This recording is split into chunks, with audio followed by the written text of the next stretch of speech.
প্রশ্ন করবো আমরা যে কাশ্মীরে প্রায় 60 লক্ষের অধিক সেখানে সেনা আছে, প্রতি 10 মিটার 15 মিটার ছাড়া ছাড়া সেনা থাকে, সেখানে কিভাবে এত বড় হত্যাযজ্ঞ সংগঠিত হলো? ব্যবস্থা গ্রহণ করতে হবে লাগবে। মাননীয় মমতা ব্যানার্জি মহাশয় কি ব্যবস্থা গ্রহণ করে এই শুভেন্দু অধিকারীর বিরুদ্ধে দেশে থেকে দেশ বিরোধী স্লোগান দিচ্ছে সেটা আমরা দেখব। যারা গল্প শোনাচ্ছে অনেক একটাও ছাড় পাবে না। সেই দেশের প্রধানমন্ত্রী, দেশের স্বরাষ্ট্রমন্ত্রী শুভেন্দু অধিকারী ওই ভয়েসটা যদি সত্য হয় তার বিরুদ্ধে কি ব্যবস্থা গ্রহণ করে সেটাও আমরা দেখব। দেশে খাবে, দেশের জনগণের টাকায় তুমি বিধায়কের মাইনে পাবে আর দেশ বিরোধী স্লোগান দেবে, আমরা ছেড়ে কথা বলবো না। কিন্তু আমার ঘটনা 6 বছর পার হয়ে গেল, এখনো পর্যন্ত কারা ঘটনাটা ঘটালো, 300 কিলো আরডিএক্স কোথা থেকে আসলো এখন আমরা জানতে পারলাম না। তখনও কিন্তু ধর্মীয় ঝিঁকির উঠেছিল, তখনও সেনাদিকে শহীদ করেছে, প্রত্যেকের বুকে ব্যথা লেগেছিল, সেটাই ভোটে ক্যাশ করেছিল মোদী। আর আজকে তার প্রমাণ দিচ্ছে, এখানে আমার ভাইকে শহীদ করেছে, আমার ভাইকে খুন করেছে, আমাদের জানা আছে বলে আমরা রাস্তায় নেমেছি, আর মোদীজি তার নির্বাচনী প্রোগ্রাম করছে আজকে বিহারে দাঁড়িয়ে।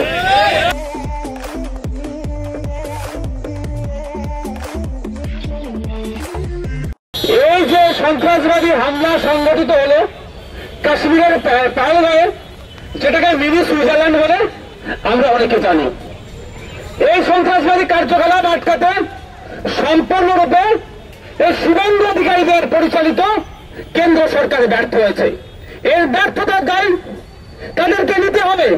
সারা ভারতবর্ষ যখন তাদের দিকে প্রশ্ন করছে, অমিত শাহজিকে জিজ্ঞাসা করছে, মোদীকে জিজ্ঞাসা করছে যে আপনারা 370 ধারা তুলে দেওয়ার পরে বললেন কাশ্মীরে আর কোন হিংসা হবে না, সন্ত্রাসবাদী আক্রমণ হবে না, এবং যখন নোটবন্দির পরে বললেন যে সন্ত্রাসীদের কোমর বলে দিয়েছেন, তারপরে এত বড় খণ্ড সংগঠিত হবে কিভাবে, এই প্রশ্নটা যখন চলবে সেই সময় এরা আমাদের দেশের এই চরম পরিস্থিতির সময় তারা হিন্দু মুসলমানের রাজনীতি করার চেষ্টা করছে। এরা চরমভাবে ব্যর্থ হয়েছে। ব্যর্থতা ঢাকা দেওয়ার জন্য হিন্দু মুসলমানের রাজনীতিতে মেতে উঠেছে। এখন সময় আমাদের কাছে একটা বড় চ্যালেঞ্জ, এই সন্ত্রাসবাদীদের জবাব দেওয়ার সময় আমাদের।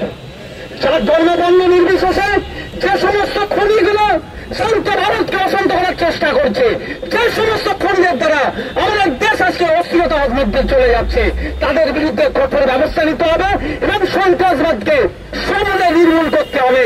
এটা আমাদের প্রত্যেকের কাছে একটা চ্যালেঞ্জ। কেন্দ্র সরকারের কেউ আমরা প্রশ্ন করতে পিছপাবো না।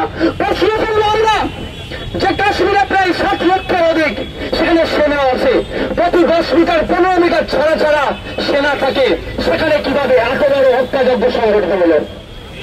ওই সময় কথাই ছিল আমাদের সেনারা, তারা ছিল কি ইনঅ্যাক্টিভ করে রাখা হয়েছিল, তার জবাবটা আমাদেরকে দিতে হবে। ভারতবর্ষের এটা প্রশ্ন, আমার জনগণের এটা প্রশ্ন, এর উত্তর দিতে হবে।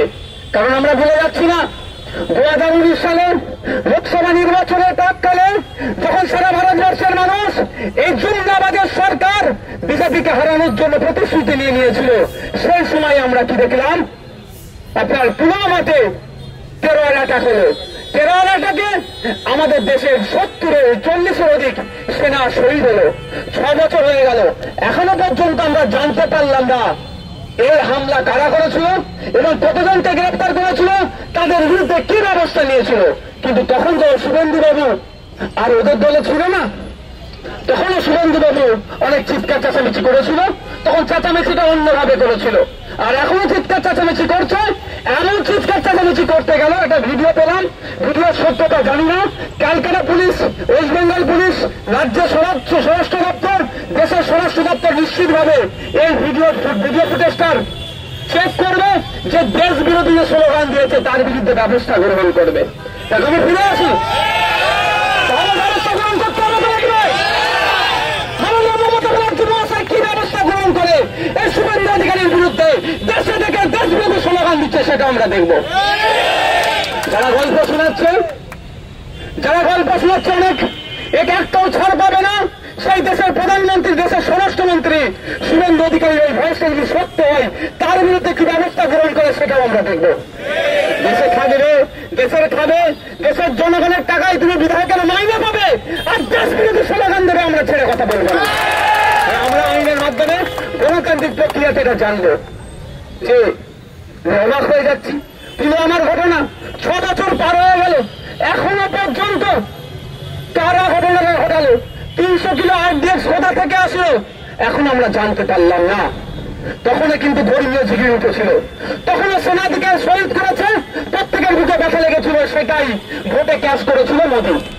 আর আজকে তার প্রমাণ দিচ্ছে, এখানে আমার ভাইকে শহীদ করেছে, আমার ভাইকে খুন করেছে, আমাদের জানা আছে বলে আমরা রাস্তায় নেমেছি, আর মোদীজি তার নির্বাচনী প্রোগ্রাম করছে আজকে বিহারে দাঁড়িয়ে। এরা ধর্মীয় ঝিঁকির তুলছে। এখন তো প্রশ্ন করা দরকার, ইন্টেলিজেন্স কি করছিল?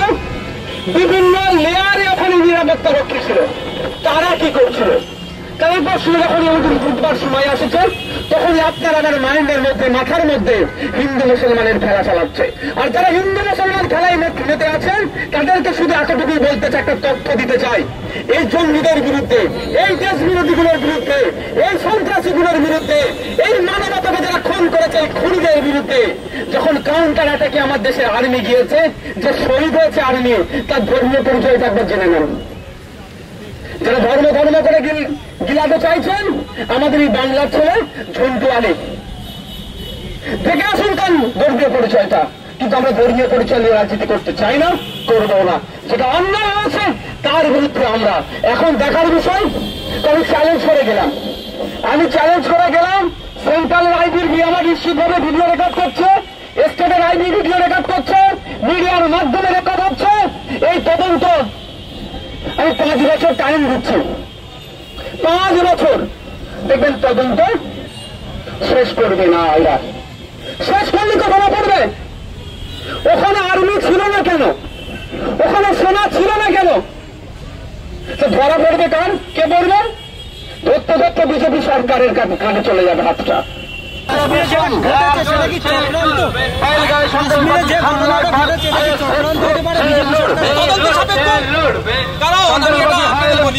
কাশ্মীরে প্রতি 5 মিটার 10 মিটার ছাড়া সেন্ট্রাল ফোর্স থাকে, ওখানে প্রায় 7 লক্ষ সেন্ট্রাল ফোর্স আছে। তারপরে এত বড় ঘটনা কিভাবে ঘটল? এতক্ষণ ধরে ইন্টেলিজেন্স ফেলিওর নয়, নিশ্চিতভাবে যে তথ্য দিয়েছে সেই তথ্যের উপরে ভিত্তি করে ব্যবস্থা গ্রহণ করেনি। ওইটুকু জায়গাতে 7 লাখের উপরে আমাদের সেনা আছে, বিভিন্ন দপ্তরের যারা এই ধরনের বিভাগের কাজ করে তাদের ওখানে প্রেজেন্স ছিল। তারপরে এই ধরনের ঘটনা ঘটেছে, আমাদেরকে ভাবাচ্ছে।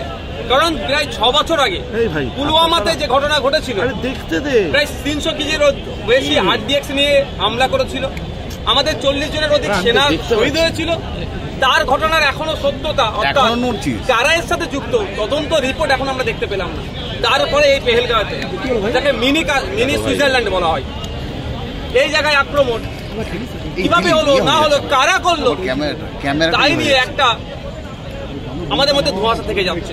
আমরা বলছি যে সমস্ত খুনি সন্ত্রাসবাদীরা এইভাবে নিরীহ নিরস্ত্র আমাদের ভাই, আমাদের সহনাগরিকের উপরে হামলা চালিয়েছে, একটাও না ছাড় পায়। তারা কাশ্মীরের দুশ্মন, কাশ্মীরের জনগণের দুশ্মন, দেশের দুশ্মন, আমার জাতির দুশ্মন। তারা একটাও না ছাড় পায়, তাদেরকে দৃষ্টান্তমূলক শাস্তির ব্যবস্থা করতে হবে। কিন্তু দুর্ভাগ্য আমাদের, পুলওয়ামার সময়তেও আমরা আওয়াজ তুলেছিলাম। 6 বছর হয়ে যাওয়ার পরে এখনো সেই গাদ্দার গুলোকে, সেই সন্ত্রাসীগুলো যারা আমাদের সেনাকে শহীদ করলো, কারা করলো, কাদের বিরুদ্ধে কটা ব্যবস্থা গ্রহণ করা হয়েছে সেটা জানতে পারলাম না।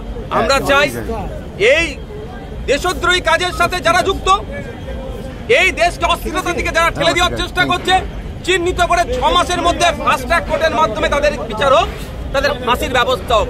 ওই যাবজ্জীবন, মৃত্যুদণ্ড, মানে যাবজ্জীবন এগুলো না করে ফাঁসির ব্যবস্থা হোক। ওই জেলে থাকলে আমাদেরই টাকার ডাল ভাত খাবে।